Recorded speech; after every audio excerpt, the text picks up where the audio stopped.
My girlfriend looked me dead in the eye one night and said, "I'm moving back in with my ex so we can co-parent better. One day you'll understand." All I managed to say was, "Sure, absolutely." After that, I even helped her pack her things and drove her straight over there myself.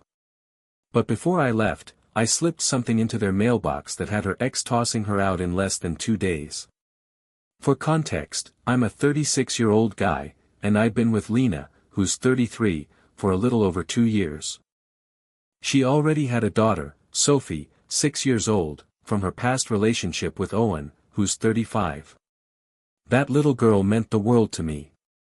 I treated her like my own, tea parties with plastic cups, bedtime stories every night, the whole routine. About 3 weeks ago, Lena sat me down, real serious. "I've been thinking a lot about what's best for Sophie," she started. "Owen and I decided it would help her if we all lived together again, for co-parenting." I just stared at her, waiting for the punchline. "You've got to be kidding me." She shook her head. "I knew you'd react like this. This isn't about us, it's about Sophie. She needs both of her parents under one roof. Lena, we already live together. Sophie's got her own room here. I've been helping raise that kid for 2 years." She rolled her eyes like I was being dramatic. "You're not her real dad, Ethan," she snapped. "This is what's best for her. You'll get it when you have your own kid someday." That stung. All those early Saturday mornings watching cartoons together, helping with her homework, and hearing her whisper, "Ethan, can you check for monsters under my bed?" All brushed off like nothing. And now Lena was telling me she was moving back in with her ex. "It's only temporary," she added. "Just until Sophie feels more secure." "And us?" I asked. "Oh, we'll still date. You can visit on weekends. Owen's fine with it." She repeated that, "Owen's fine with it," like that made everything okay. I forced a smile. Wow, how generous of him. Then I took a breath and said, "You know what? You're right. If this is what's best for Sophie, then I'm on board. So when do you want to move?" Her whole face lit up. "Really? You understand?" "Completely," I told her. "I'll even help you pack." She hugged me, tears in her eyes. "I knew you'd come around. You're so mature about this." "Yeah," I muttered, "real mature." Update 1, I spent the whole week playing the role of perfect supportive boyfriend. I boxed up her things, labeled everything, even organized it neatly. Lena was thrilled with how understanding I was. "See, this is why I love you," she said while wrapping dishes. "You actually get that modern families can be complicated." "Absolutely," I told her. Then I asked, "So what does Owen's girlfriend think about this arrangement?" Her face dropped instantly. "He doesn't have one. We agreed no other partners in the house. It would just confuse Sophie. So let me get this straight, you're both single, moving in together." "It's just co-parenting," she insisted. "And I can't even stay over." I pressed. "Maybe not for the first month. Sophie needs to adjust." The delusion was wild, but I just kept smiling and packing boxes. When moving day came, I even rented a U-Haul with my own money, because apparently, I'm that supportive. I loaded every last box while Owen leaned against the doorframe smirking like he'd just won the Super Bowl. "Appreciate you understanding, man," he said. "Takes a real guy to put a kid's needs first." "Couldn't agree more," I replied. "Kids should always come first." He didn't notice the way I stressed those words, and Lena didn't either. After everything was unloaded, Lena walked me back to my truck. "I'll call you tomorrow, okay? We'll plan our first date night." "Can't wait," I smiled. She kissed me goodbye while Owen watched from the window like a guard dog. I drove off, but not toward home. I had one last errand, their mailbox. See, while helping Lena pack, I'd come across something in her closet. A folder marked, legal documents.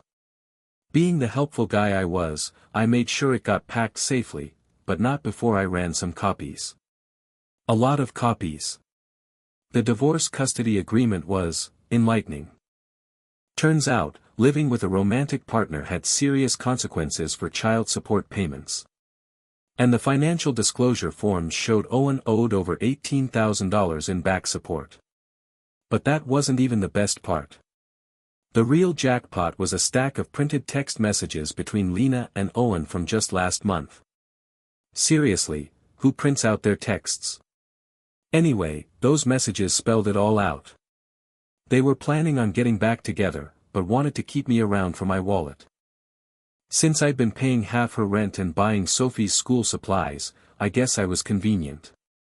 One of the texts read, "Owen, just move back in.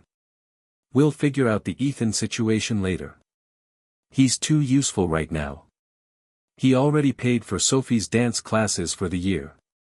Another, "Don't be mean. He loves Sophie. This makes everything easier." So, I stuffed the copies in their mailbox with a sticky note. On it I wrote, "Owen, thought you'd want to see what Lena's been saying about your performance issues to her friends.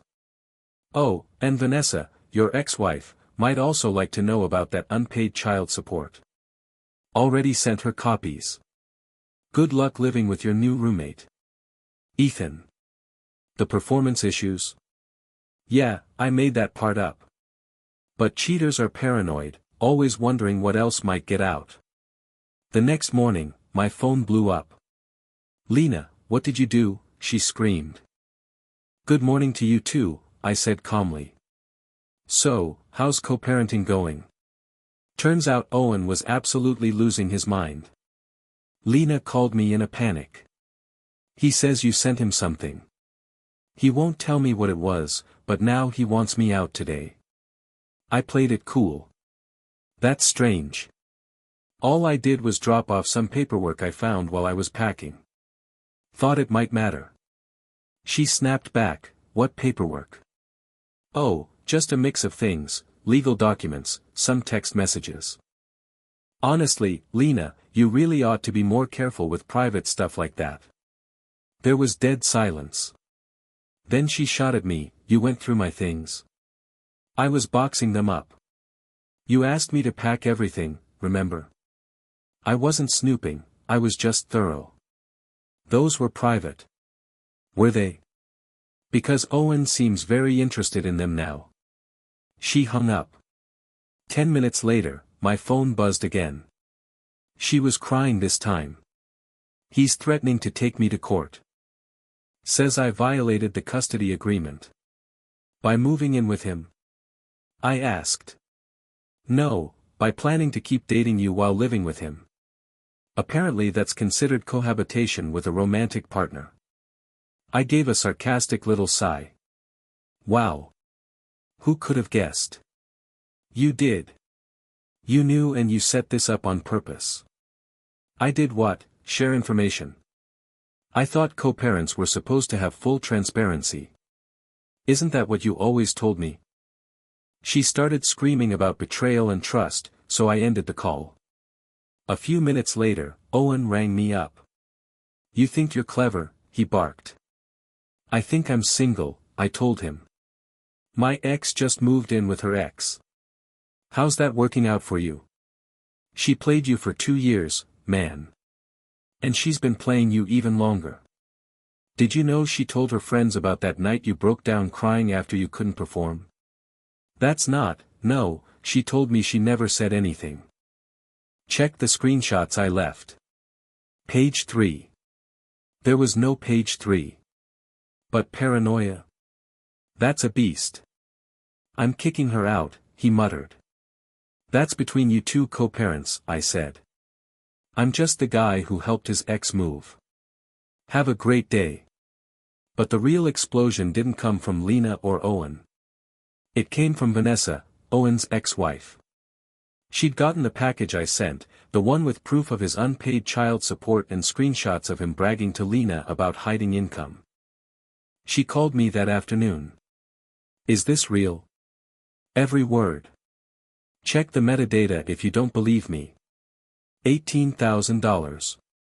That bastard swore he was broke. Didn't look too broke when he rented Lena that nice 3-bedroom place to move into. Oh, he's finished. My lawyer's going to destroy him. I'm sorry you've got to deal with this.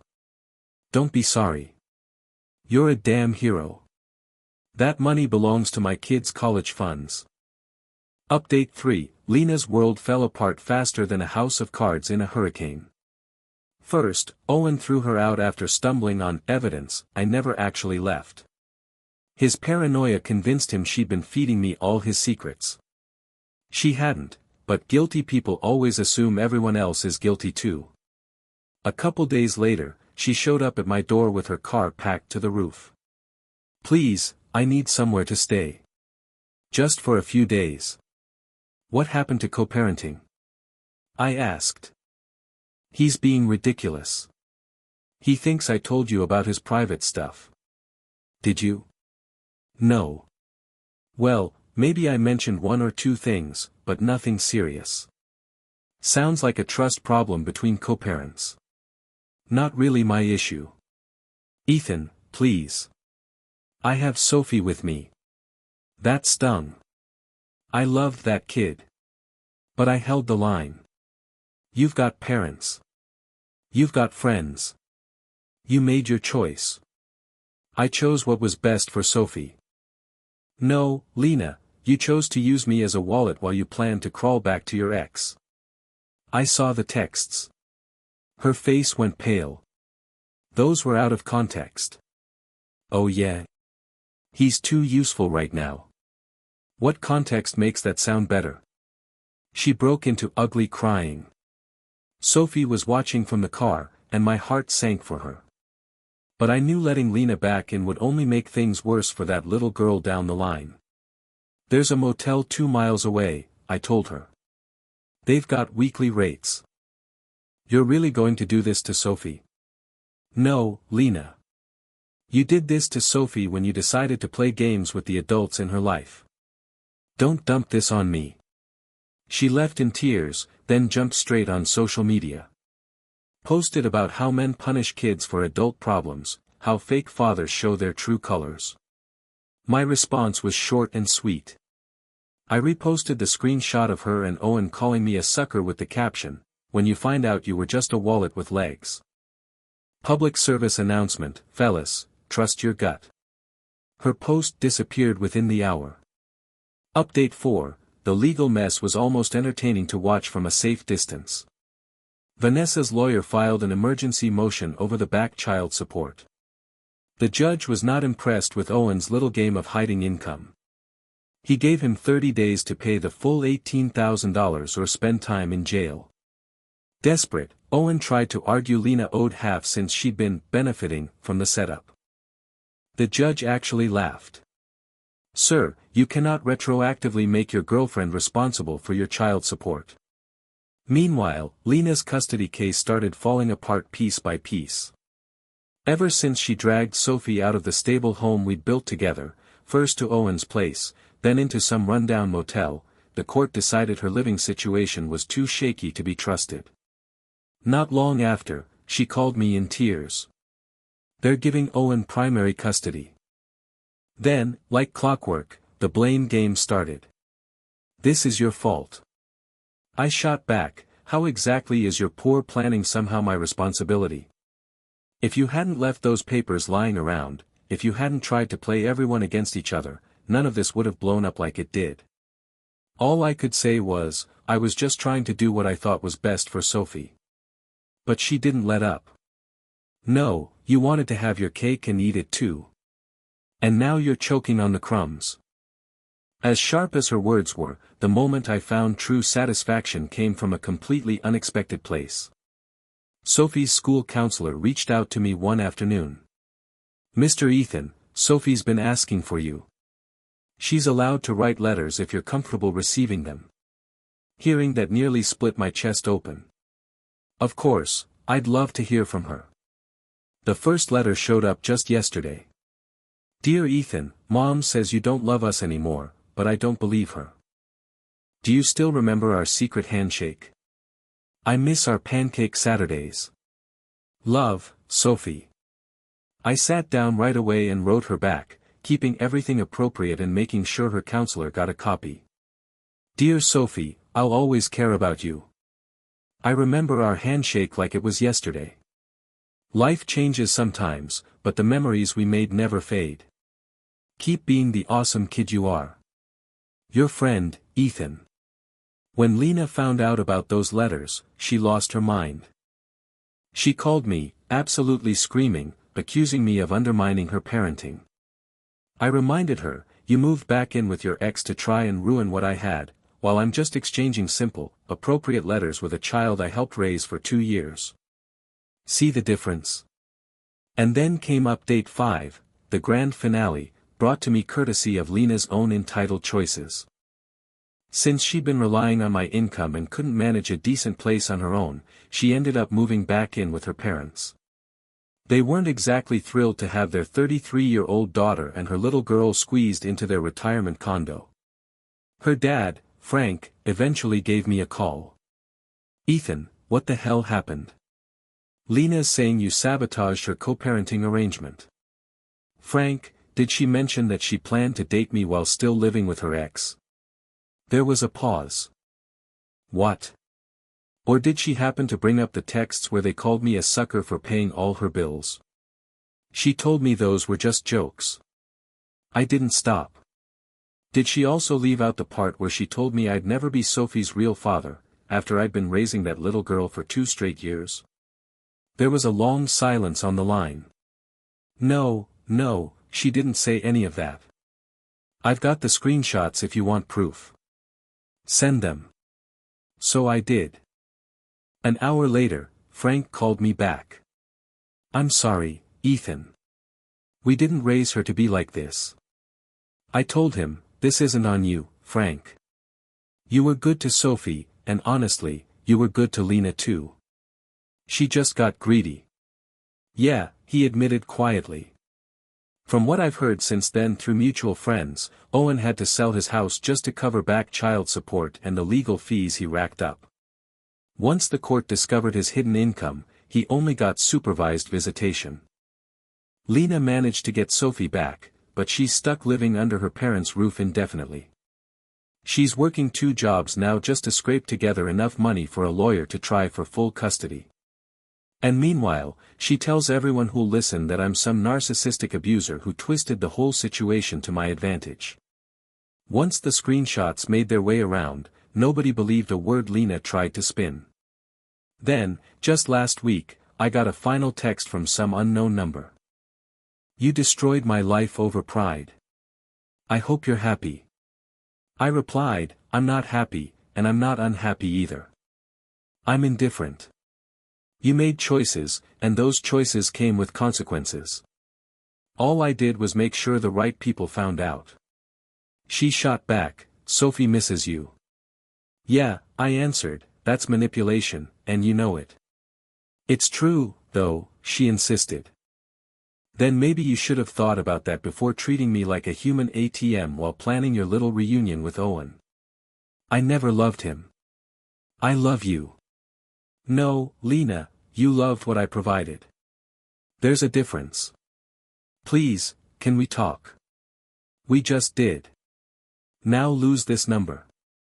I blocked it right there and went on with my life. Not long after, I started dating a woman named Zoe. No kids. No messy exes. She pays her own bills. It's refreshing. And now, the final update. It's been 2 months since the whole mailbox fiasco, and here's where everyone ended up. Lena is still stuck at her parents' condo, juggling 2 jobs, receptionist by day, stocking shelves by night. Her social media is littered with inspirational quotes about rising from the ashes and the strength of single mothers. Most of the comments are just hollow platitudes from other bitter people. Owen's in a tiny studio apartment, paycheck docked for child support. His ex-wife Vanessa actually sent me a thank you card with a Starbucks gift card tucked inside. She included a photo of her kids at Disney World with a note, the back support paid for this. Thank you for having more integrity than their father. And then there's Sophie. That part still stings. The counselor says she's doing okay but misses the stability. I've kept every one of her letters and replied whenever I was allowed, always appropriate, always copied to the counselor. Lena tried to block that, but the court stepped in and said maintaining positive relationships was in Sophie's best interest. Some of my friends told me I went too far. You didn't have to go nuclear, they said. But here's the thing, I didn't invent the nuclear option. Lena did, the second she decided to move back in with her ex while keeping me as the safety net. Owen did, the moment he thought hiding income from his kids was a good idea. All I did was make sure the truth came out. Was I petty? Absolutely. Was I wrong? I don't think so. Lena wanted it all, the ex, the boyfriend, the money, the emotional backup plan. She gambled on me being too nice to ever call her out. She lost. The funniest part? About a month ago, Owen actually tried to reach out for some kind of bro bond, whining about how Lena had played us both. She used us, man. We should grab a beer and compare notes. I told him straight, Owen, you called me a sucker while you were actively planning to use me alongside her. We're not brothers. We're not anything. You and Lena got exactly what you deserved. Come on, water under the bridge, he pushed. The bridge you both set on fire. Hard pass. He cursed me out and hung up. Looking back, I realized the red flags were always there. The way Lena constantly compared me to Owen. The endless texts she'd send him about Sophie that didn't need immediate answers. The way her whole face lit up when he came to pick Sophie up, then flipped to complaints the second he was gone. I was useful, and that's all. But you know what? At least I helped Sophie with her multiplication tables. I taught her how to ride a bike without training wheels. I made her laugh with my awful dad jokes. Those memories were real, even if Lena's feelings weren't. People ask me if I regret any of it. The answer's no. They plotted to use me. I exposed them. Actions have consequences. And since I know Lena still stalks me online, yes, I kept every receipt for the things I bought Sophie. No, I'm not looking to be reimbursed. Those were gifts to an innocent kid, not investments in her little con game. But next time she tells someone they're not a real parent, maybe she should remember this: real parents don't weaponize their kids to get what they want. Zoe thinks the entire story is insane. Who moves in with their ex while dating someone else, she asked.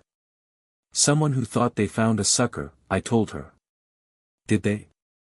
For 2 years, yeah. But suckers learn. These days, Zoe and I are taking a cooking class together. No drama. No schemes. No sneaky messages to exes.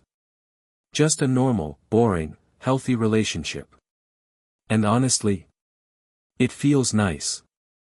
Oh, and Owen's old house, the one Lena was so excited about moving into. I drove by recently. There's a rainbow flag in the window and a "Love Wins" sign planted in the yard. The new owners seem like good people. Karma's funny like that.